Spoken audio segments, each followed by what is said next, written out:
प्रभु की संहिता में लिखा है, हर पहलौठा बेटा प्रभु को अर्पित किया जाए।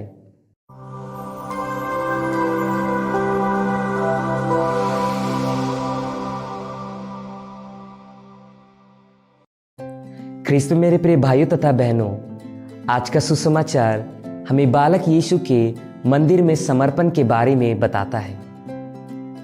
माता मरियम और संत यूसुफ बालक यीशु को मूसा की संहिता के अनुसार शुद्धिकरण के लिए मंदिर में लाते हैं। यह शुद्धिकरण की प्रथा सभी परिवार के पहलौठों पर लागू थी, इसलिए पवित्र परिवार इस प्रथा को पूरा करने मंदिर में आता है।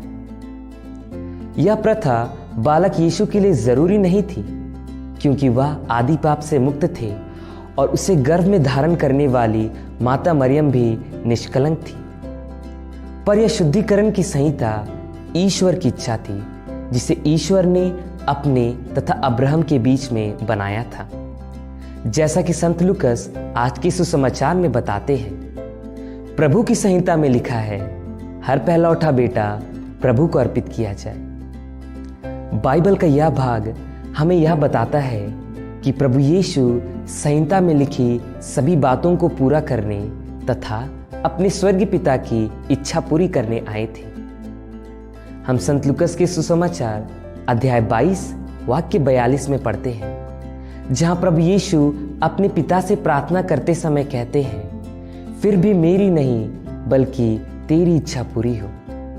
ख्रीस्त में मेरे प्रिय भाइयों तथा बहनों, बपतिस्मा संस्कार के द्वारा हम सभी आदि पाप से मुक्त हो जाते हैं और ईश्वर तथा कलीसिया के अंग बन जाते हैं।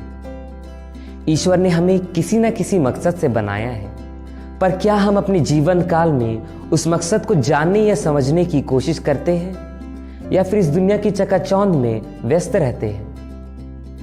प्रभु यीशु ने अपने जीवन के मकसद को बचपन से ही समझा, क्योंकि उसने अपने पिता की इच्छा को समझा, उसे अपने जीवन में स्वीकार किया और इसलिए 30 वर्ष की आयु में अपने आप को ईश्वर के राज्य के प्रचार और सेवा में समर्पित कर दिया। पर वर्तमान समय में हम यह समझना या जानना नहीं चाहते हैं कि ईश्वर ने हमें क्यों बनाया है। पर ख्रीस्त में मेरे प्रिय भाइयों तथा बहनों, यह समझना बहुत जरूरी है, नहीं तो हम अपना जीवन इस संसार में यूं ही व्यर्थ कर रहे हैं। हम 3 चीजों द्वारा अपने जीवन में ईश्वर की इच्छा को जान सकते हैं। पहला, प्रार्थना के द्वारा। दूसरा, हमारे भाई बहनों और हमारे आसपास के लोगों के द्वारा। तीसरा, जीवन की दुख तकलीफों और कठिनाइयों के द्वारा। पर इन सभी में सबसे महत्वपूर्ण है प्रार्थना, चाहे वह स्वयं प्रेरित हो या सामुदायिक। तो आइए हम इस कृपा और आशीष के लिए प्रार्थना करें कि हम अपने जीवन में ईश्वर की इच्छा को जान सकें।